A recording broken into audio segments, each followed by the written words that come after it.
Hi, my name is Roy Collin and welcome to the show. I've also got five podcasts: The Awakening Podcast, exposing fraud and corruption, but with solutions; the Crypto Podcast, talking about all things blockchain, NFTs, crypto; the Meditation Podcast, talking about all different types of meditation, but there's also meditations there from 1 minute to 2 hours. And the other one's the Learn Polish Podcast. So if you're interested in learning Polish, you can do that. And the other one is Speaking with Roy Collin. And I just have guests from around the world talking about either public speaking or also about their book or just general life in general. And you'll find everything on bio.link/podcaster. I'm also a podcasting coach. And you see the QR code there, and it's also on my link as well. And if you're interested in actually going on some podcast shows, I'm helping people doing that. Or if you're interested in sponsorship, you can contact me. And I'd like to thank my sponsor, DanielPacker.com. He helps people with anxiety, stress, and addictions. He's got a 90% success rate, and you only pay if you're successful. So be sure to check him out, DanielPacker.com. I hope you enjoy this week's show. Welcome to the Speaking Podcast. You can find all our episodes on speakingpodcast.com. My guest today, he's a new author and solopreneur of Man Up, Sober Up from Florida in the USA. Please welcome Ryan Penley. Hey, how are you? Thanks for having me here. Yeah, no problem. Yeah, I'm looking forward to the conversation. So, I mean, Man Up, Sober Up, it kind of does what it says on the tin, but I want to know a little bit more about Ryan. You might let the listeners know. Yeah, so I'm a firm believer in that if you solve difficult problems in this world, I think it's your responsibility to reach out, help other people that are having the same problems that you've found some success with. You know, I don't claim to be an expert. I'm no doctor, but I learned a few things in my journey. I've recorded it in this book, right? So the book is a mixture of stories about how dark things got, homelessness. I was in a coma, things like that, hopefully people aren't familiar with, but I do know that some people are familiar with. So it can resonate with some of the readers to know that there are people, they're not alone, and there are people that understand, right? And then the other portion of the book is the tactics, right? It's the methods that I kind of use to start getting to work and then finding a way off the bottom, the rock bottom floor, So I suppose let's go back to the younger Ryan. How did this all start? Did you start drinking younger, or what was your upbringing like? Yeah, I mean, I started drinking a little bit early. I would say that the linchpin, though, for when things really got out of control is I was a part of that whole opioid epidemic situation, right? So they started prescribing me pills that it was copious amounts. I say now lightly that it was enough to kill a rhinoceros, and so here I am, nearly instantaneous addict. And then I had already had a family history of alcoholism. So, you pair those things up, man, that's a recipe for disaster, right? So, at an early age, I was what I felt like functional, right? That kind of a term, that approach. But before I knew it, it was like, boom, I'm looking around and I'm like, what the hell happened? So, the early stages, I feel looking back that it snuck up on me. Like, was there with your own parents, was there an alcoholic in the household as well, or was it Oh, kind of relationship? yeah, there's a pretty dark story in my book about my mother. She's still struggling uh, with pills and booze, and her and I were both using, and she sent me to jail. She accused me of trying to murder her, and the story gets into it, and obviously things panned out over time, but it was a really dark moment. And I still I think about what it would be like if she were to reach out, call me today and say, hey, I need help. That's a pretty far off, that's a distant reality. However, it's been, to answer your question, it's been in the family. It's a part of the history. And so separating myself from that will be a legacy, at least my own legacy to kind of break that chain, to separate my bloodline from addiction and alcoholism is something that I'm focused on. Yeah. And I mean, my own experience, like where I grew up in a kind of rough neighborhood, and I saw a load of the parents were alcoholics. And what I see is with the children that they either totally against it or they become alcoholics themselves. And just from your own journey, is there a way now that you know what you're doing, that you've overcome this, that is there any kind of advice you could give people that are kind of on the fence? Because it's a dangerous place to be. Because, like, in reality, that's the time that the state should jump in and kind of be there to help people, but they don't. It's like they encourage this. Well, this what you're touching on here really brings me back to this story, and forgive me for not knowing exactly where I remember it from, but there's two very different men, brothers, and I think in the story they're twins, but one was incredibly successful and one was an alcoholic, an addict, abusive. And so they were both asked, well, how did you get here? Just much like the question you just asked me, like, how did I get here? So the brother that was successful, massively successful, he says, oh man, it was my father. He was an alcoholic and he beat us when we were younger. And, I use that as my fuel and part of the reason why I reach out and I strive to be successful. They asked the brother who was abusive the same question. His answer was exactly the same. My father was abusive. My father used alcohol. My father did this. So you see, they framed it. It's the framing, right? So you can either use that as a part of your fuel or motivation to get away from it, or you can let it destroy you and you can follow the same suit. And as you mentioned, there's people that do both. So I think the imperative element is, how do you look at it? How do you frame it? And so I'm always letting people know that, like, in the trenches, like, while you're dealing with it, it doesn't seem like there's any way to look at it other than, well, this is pretty crappy. This is an awful situation, and objectively it might be so. However, you can use it. You can use these circumstances as a launch pad, for becoming better, right? So it's really about how you view your obstacles, and then, yeah, man, hard decisions, man. So yeah, I would say framing it is what it's all about.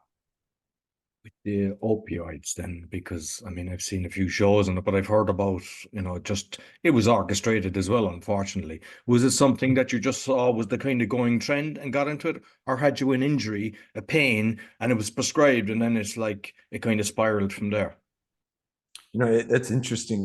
Now that you ask me that question, I realize that that's not in the book.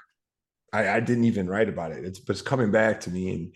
And I mean, I had dabbled, like, in the party culture with prescription pills, and then I did have an injury, and I broke my leg. I compound fracture of my leg, so I've got a bunch of titanium in there, and I mean, right away, the doctor prescribed me 220 30 milligram roxycodones. I mean, and anybody that knows anything about it, that is a lot of medication. So, and they sent a nurse to my house and everything. She was showing me how to crush them up so I could get them into my digestive system faster. And I remember my friend tells the story. He says, man, I remember your eyes lit up. And I was an addict. Boom, I was an addict. Like, just, I mean, it hit me and I was like, oh, this is euphoria. And it was. I mean, that's what that was. That's what drugs do, right? So boom, I mean, just like that. Yeah, I mean, there's no need for anybody to be on that level of medication, and there I was, and I did all that for, like, it was like $5.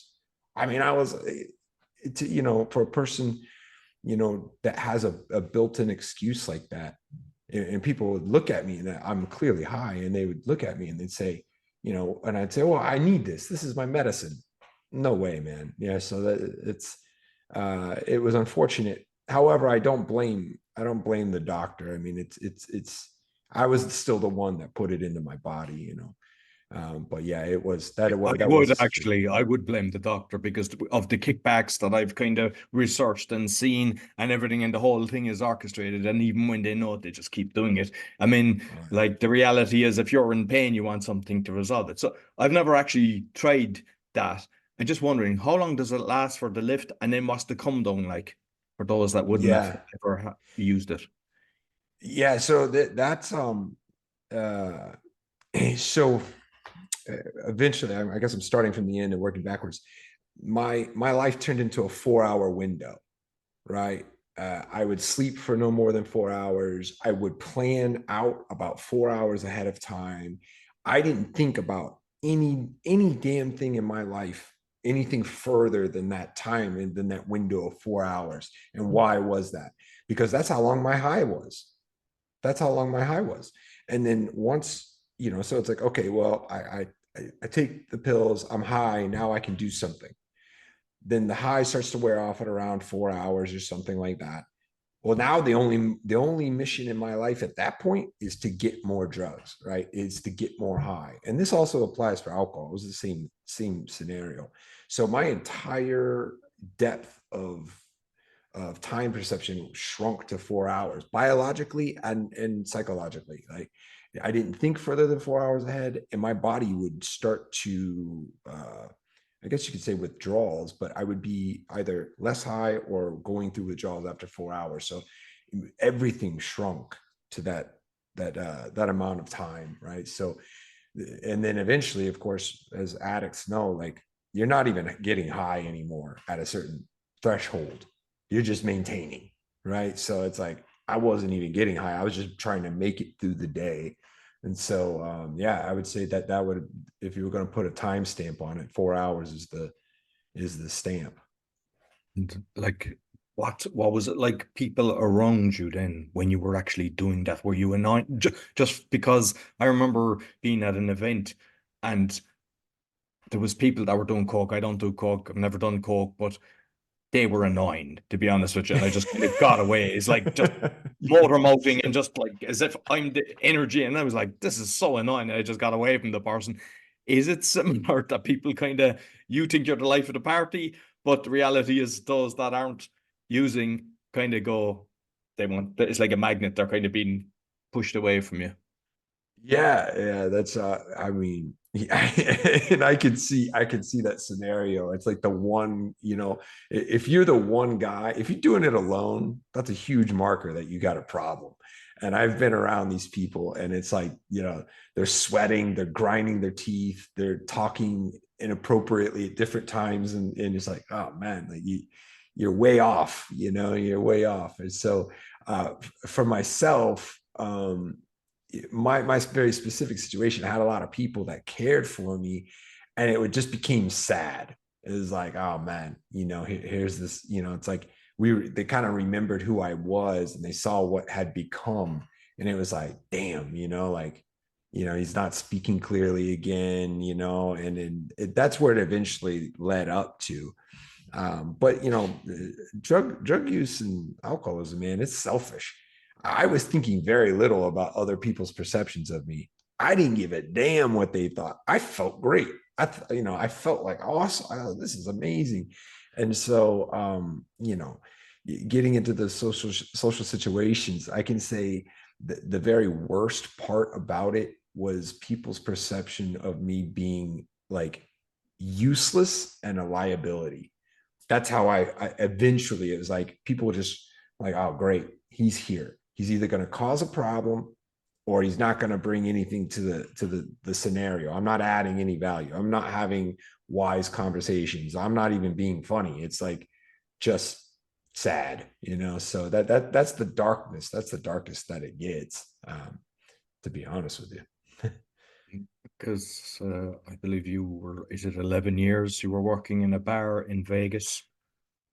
Yeah. So I Got mean, yeah. like if you look at, like somebody goes to Thailand to a monastery, they create something like Vegas with the energy zap of all the electricity and all the stuff and just the people surrounding it. You're kind of putting yourself in the wrong. So I'd love to know your life, the way, what made you go there and how your daily life was when you were in Vegas. Yeah, it's not all bad. I'm going to say right now, it was not all bad. I'll tell you something about Las Vegas. It's got more national parks within 100 miles than any other city in the US.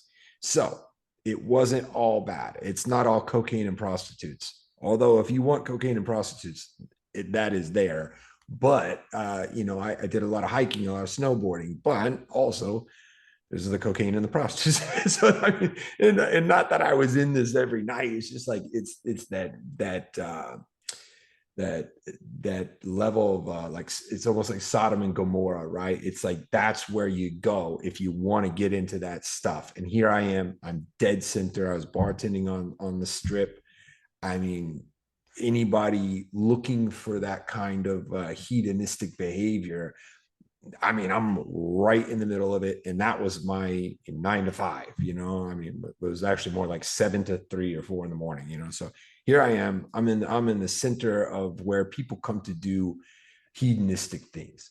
So my life would be, during the day, I would hike, I'd go to the Red Rock Canyon, I'd trail run. And this is how I maintained a balance for a while. This is how I managed to be an addict. Like I said, functional, if you want to call it that, is that I would try to get some physical activity, and then I'd go to work, and then I was just knee deep in the muck, and so what brought me out there was, it was for the time being at my age, I was 21 at the time, and it was a financial opportunity. If you're gonna bartend it anywhere in the world, that's the place to do it. It's the pinnacle. And that's what I did. And I went out there, and so for a while, I did have a balance, and it wasn't all horrible. And then I would say, well, not just me, but people closest to me say that, like, once I had the injury to the leg, boom, it was done. Those pills it was a hard left turn, and it was several years before I found my way back to the path. Oh, when you went into the coma, then you might just kind of tell me how that all came about. Right. So then, sometimes when I get into these stories, it's a lot of them. So I needed out of Vegas. I needed out. Right. I said, well, I got to get the hell out of here. I left my house. I left every belonging I had. I was in a relationship, left that relationship, and I thought this is going to be my solution. I was going to get a new environment, and it was all going to be better. And so I went to Colorado. I'm in Estes Park, and things didn't get better. Things got worse. Why? Because I brought all of it with me. I brought all of these tendencies. I brought my attitude. I brought all of that with me. This is pretty much the only thing I brought with me was my problems. So I get to Colorado, and I start in again. I start drinking. I start, and now I'm away from the pills, but now it's Coke, it's meth, it's whatever I could find, and I'm selling whiskey there. Right, I'm a whiskey, I guess, like a sommelier for whiskey, and I'm up there selling high-end whiskey, and I'm doing well financially. However, physically, I start to break down, and I end up going to the hospital one time up there. Small town, 6,000 people, tiny town.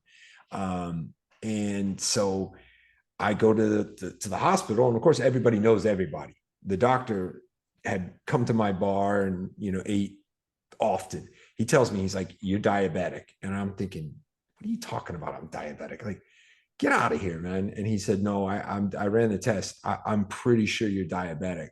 And then from that conversation, I mean, fast forward probably about 2 months later, I went into a diabetic coma.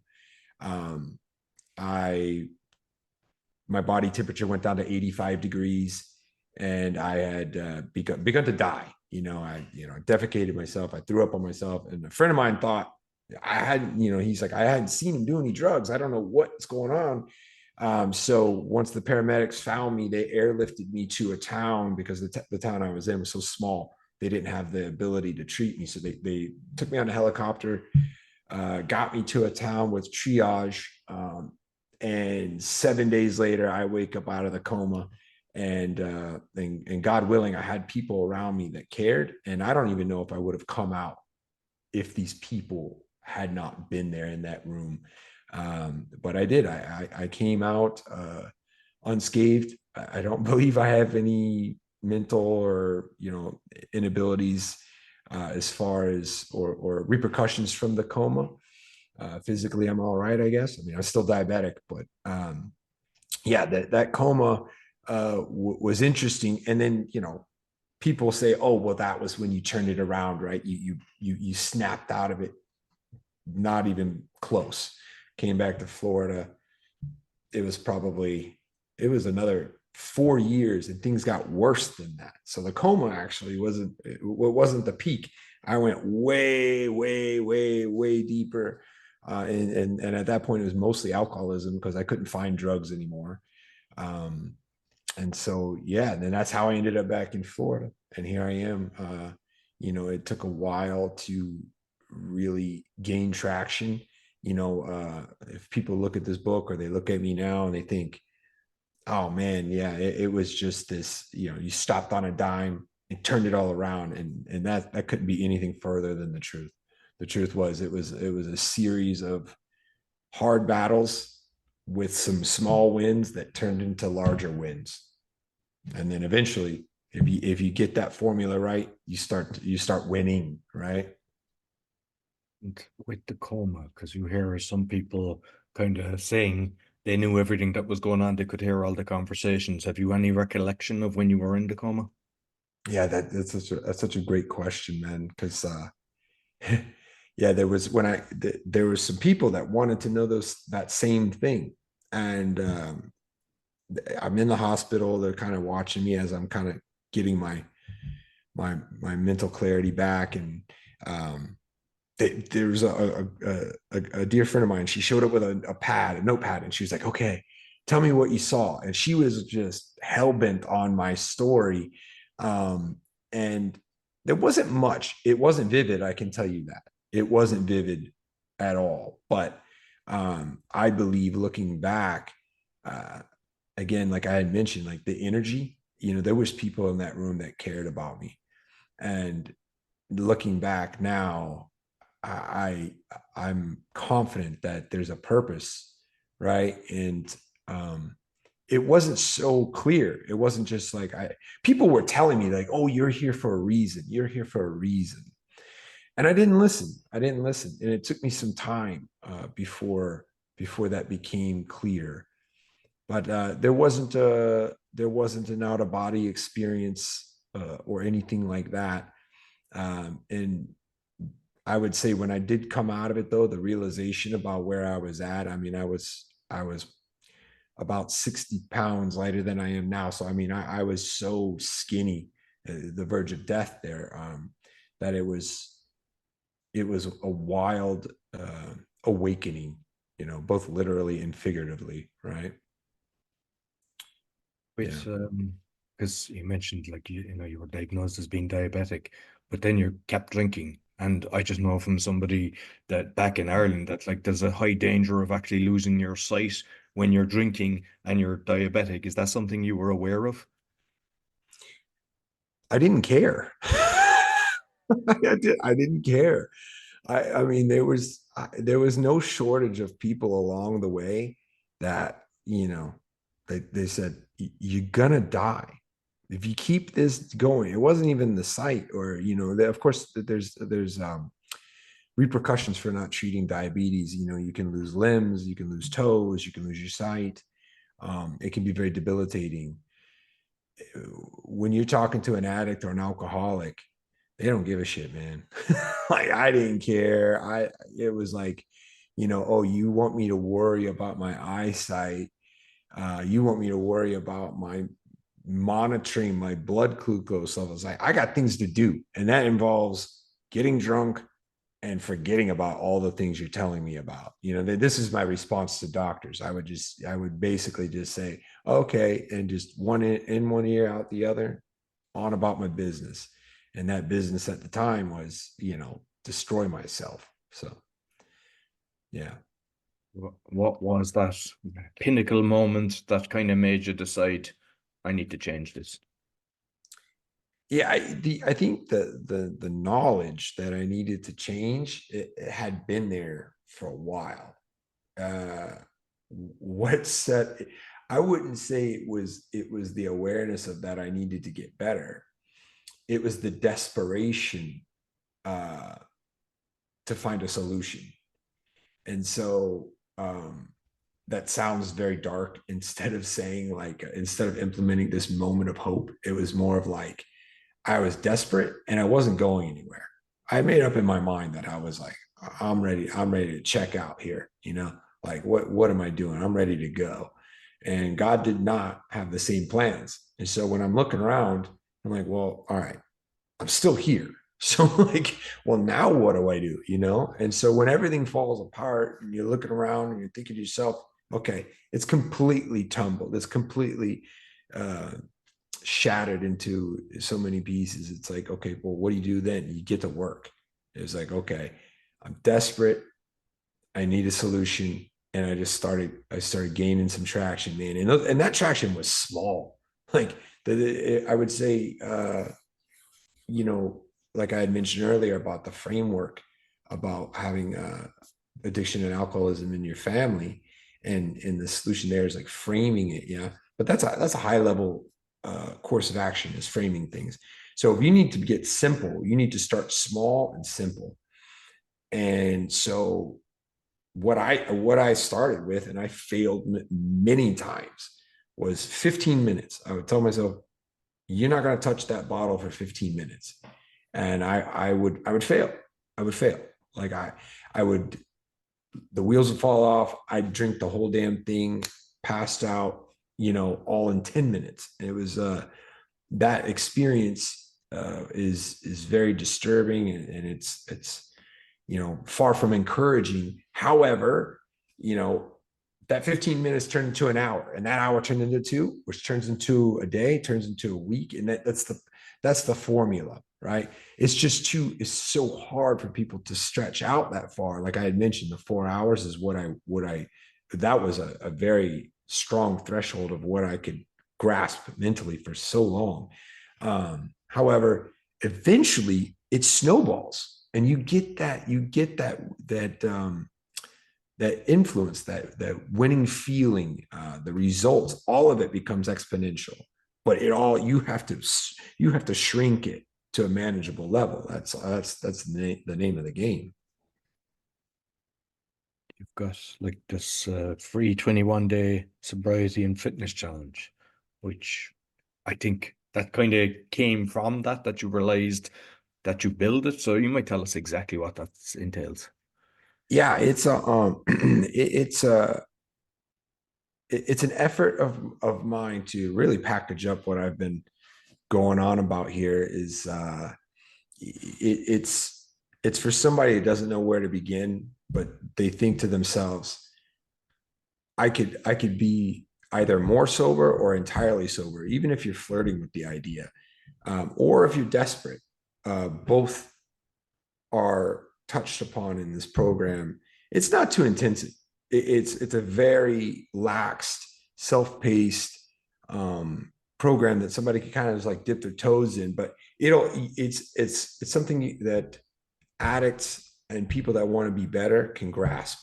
And so my idea throughout the entire thing is to get the win. So it's when I use the word challenge, it's to get people's attention, but it's more of like a solid win in the right direction for both sobriety and fitness.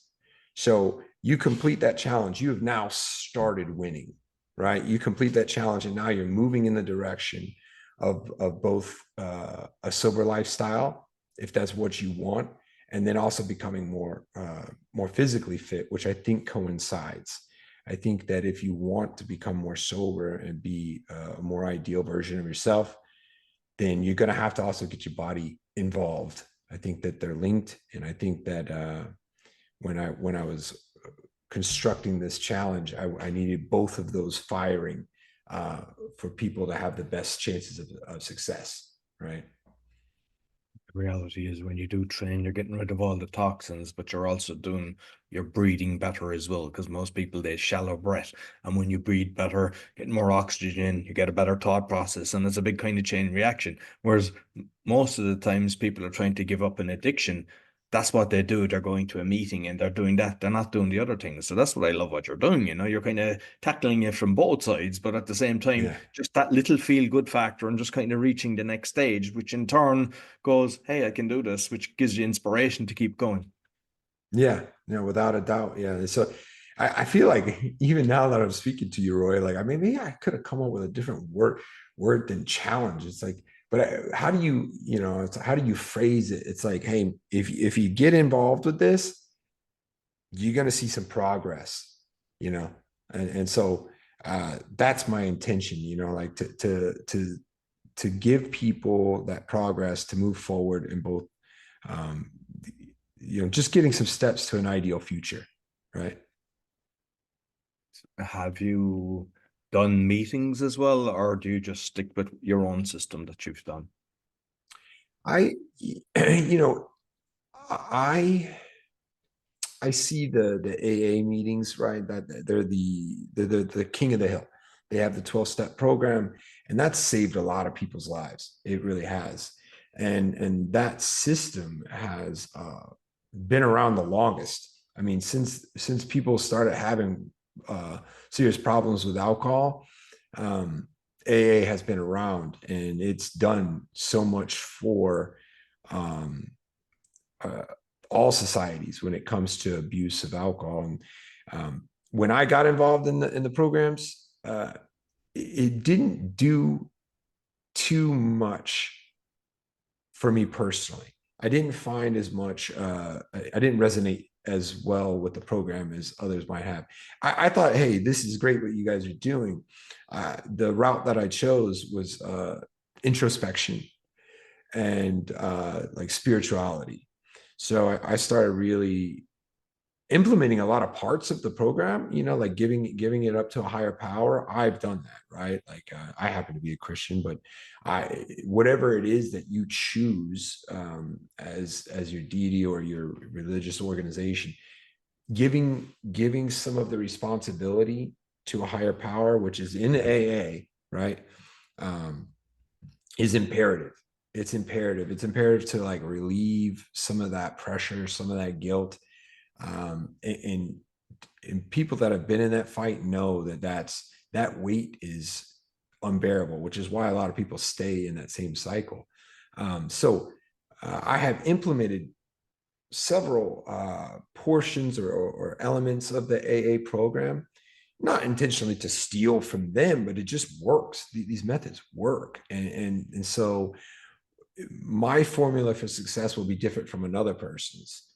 And so whatever that combination looks like, that's what you got to dig into. It could be anything. Um, so the AA programs they're incredibly valuable, and a lot of people um, need that social interaction. And the way that I chose my social interaction was with the intimate relationships that I had around me that maybe I had tainted over the years. I dug into the ones instead of reaching out to gain new ones. I kind of focused that energy on the ones I already had or are ruined or like I said, tainted. So I started working on those because you're gonna need we all need social interaction. Like this is great what we're doing here. And so however you best find that is going to have to be a focus for anybody wanting to like make this happen. I think as well, when you are rebuilding the relationships that you've damaged, I think it's more within you as well. It's not just obviously you're helping the person, making it nicer for them, but the feeling, the good factor that you've got yourself just by actually doing that is, you can't put a price to that. And I'm just curious because I remember when I was working in Ireland, there was one guy that what I knew he was an alcoholic, and it's similar in Poland. And unfortunately, there's events that go on, whether it's Christmas parties, birthday parties, weddings, and stuff like that. and I saw that they could come in, but after an hour or two, they had to kind of leave. And I'm just curious, when you find yourself in that situation, and is there techniques for people not to kind of feel that, or are they better off just staying away from an event when, because I mean, I know that you can be 10 years off it and it can just happen. And, there's the risk factor. So I'm just kind of curious, what's the best way to navigate that one? Well, when you first start out, finding that, like for instance, I couldn't even walk past a liquor store. I knew if I went past the liquor store, I mean, it was like a time machine kicked in. It was like I knew it was there. I knew I couldn't go in. Somehow I made it in, purchased alcohol, went straight to a public bathroom, drank half the bottle, and I was drunk. And this all happened in, like, man, it was like lightning. It was like 7 to 10 minute window. And I'm looking around, I'm like, I done it again. How the hell did this happen? So I couldn't even go near a liquor store. I mean, geographically, I'm talking within miles. If I knew a liquor store was on the crossroads of this road and this road, I would travel an extra 20 minutes around, because I just couldn't do it. I could not be near it. So maybe that's social scenarios. Maybe you do need some distance. Um, but what I can attest to is that, for myself, I thought it got easier. In fact, I was actually I do events now. I sell events, and I was at an event, and I actually got back and started bartending. I was bartending, and here I am. I mean, alcohol is 6 inches from my mouth. I'm pouring it in drinks. I'm serving it, and it never crossed my mind. It never crossed. It didn't even. It wasn't even a thought. Now, I was very busy. I was trying to help out the event. It was a very busy event, and so here I am in that scenario. If that had been me 3 years ago, there's no way I would have ended up a puddle on the ground. So awareness is key, right? If oh man, if I go into that scenario, I don't feel confident that I can go through and not give into temptation. And so then the solution is to stay the hell away. And I had to do that. Like, I had to stay away from parties. I had to stay away from friends that were partaking, for some time, you know. And then, maybe the solution for somebody is to find a whole new group of friends and a whole new environment where it's just not even existent. And that's not a bad tactic. For me, I wanted those relationships back with those people. Those people meant a lot to me, and I couldn't make them stop or do it. And nor it's their business. So, but I wanted them back in my life. So I knew I had to create enough resilience in myself, enough strength that I could not give in. And it wasn't instantaneous. I worked on that strength over time. And that's what it is. Like I said, like I built it. Like, I was a little bit stronger. I was a little bit stronger, a little bit stronger. And then now, I mean, I couldn't believe, after I got done bartending, and this is just a few weeks ago, I thought to myself, oh, damn. And even a friend of mine pointed out, he's like, man, you're back there. You're covered in alcohol. It's splashing everywhere. And like, you don't, nothing. And I said, nah, man, it's a wild thing that I've gotten to this point, and it wasn't always at this point. So, yeah, whatever works. And if you have to abstain and stay away at that phase, do it. Stay the hell away. I mean, I look at people and I wonder, like, a bartender, if you're bartending professionally and you're struggling with alcoholism, you might want to get the hell out of that profession. Right? Like, I think it would be wise, because, you're just throwing yourself in the devil's den, you know.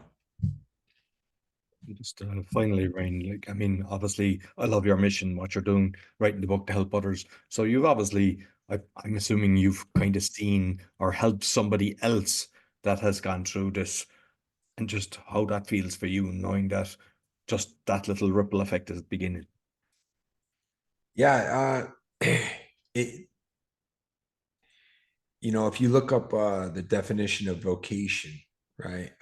And this is something, as I was gaining traction, I would pray about this a lot. I would ask for this a lot, is that, like, what is it that I'm supposed to be doing? And, vocation isn't necessarily about making some dollar amount. It's about operating with a purpose and for others. Well, I put in for others, but it's like you go and you do something that has more value than just money.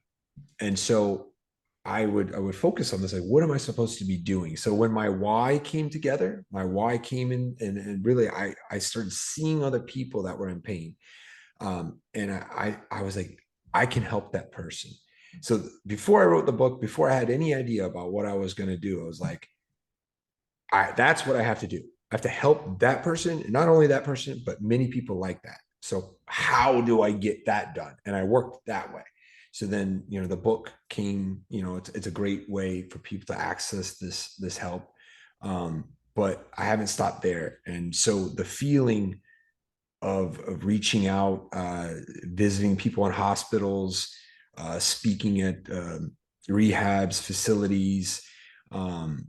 In these conversations could be one-on-one, or they could be one with many. You never know when you're going to resonate with somebody. You never know they're going to look at you, and there's going to be a click in there. And that you cannot plan that. You can't sell that. You can attempt to try, because you never know when it's going to come. You never know when it's going to come. So the feeling that when I see somebody's eyes that they've had either, whatever you want to call it, an aha moment, or oh, that's useful, I might try that. It's like, and maybe it won't work, but they're making moves. And so, and like I said, even with the challenge, it's like, just get going in the right direction. So that's really what I want to do, is I want to reach back, either pull, or sometimes pull isn't the right word, but like nudge, get people moving towards becoming better. And yeah, that's a noble cause. And in my mind, it's my cause, right? So it's my why, and it's become my purpose. And now I'm looking to kind of make a business out of it, not to really gain financial, not to make money, but so I can perpetuate it. That's the name of the game. And so if I can make this my profession, then I can perpetuate my help. And so that's what I'm doing. And nothing feels better than that. Excellent. I love it. I love it. Listen, thoroughly enjoyed the conversation, Ryan. You might let people know how they can find you. Yeah, I've got a website, ryanpenley.org. You can find me on Facebook, My Rock Bottom Recovery. So that's my Facebook handle. You can find the challenge on myrockbottomrecovery.com. Yeah. So, and then the book is Man Up, Sober Up. You can get it on Amazon. It's $10. I actually have the ebook coming out in 2 days. Right. So on the 17th, the ebook version is 99 cents. Like I said, I've got a few different ways that I'm attempting to give back and reach out to people working on their sobriety and trying to get better in life. Excellent. Well, I wish the book and the audio super success. Well, I don't know. Are you actually doing the audio? Are you going to do an audio and do it yourself with the book? Yeah, that's that's the next progression. That's the next progression. So I know that when anybody that's experienced authorship, I know you're an author, and it's like when you're doing a book, there's a lot of elements. And if you're firing on all cylinders, then you're going to have the ebook available, at a lower price point. You got the hardcover, it's a few extra dollars for the fancy packaging, right? And then you got the audio book for people on the go and in the car. So the audio book is probably going to be the next phase. Yeah, brilliant. I'll make sure I'll put all the links of all your social and the books, both on the audio and the video. And I love your mission, and I wish you super success with the book and also the business, which in turn is going to help a lot of people. So thank you very much, Ryan. Thank you very much, man. No problem. Have a good one, Roy. Thank you very much. That's all for the Speaking Podcast. You'll find all our episodes on speakingpodcast.com. Until next week, take care. Well, I hope you enjoyed this week's episode. Be sure to give us a thumbs up, 5-star rating, and share with your friends. And you'll find all my shows with the QR code or bio.link/podcaster, as well as my podcast coaching. And I'd like to thank my sponsor, danielpacker.com, helping people with anxiety, stress, and addictions. He's got a 90% success rate, and you only pay if you're successful. Also, if you'd like to go on a podcasting tour, I can help you do that. And if you're interested in sponsorship, you can contact me on my bio.link/podcaster. Until next week, take care.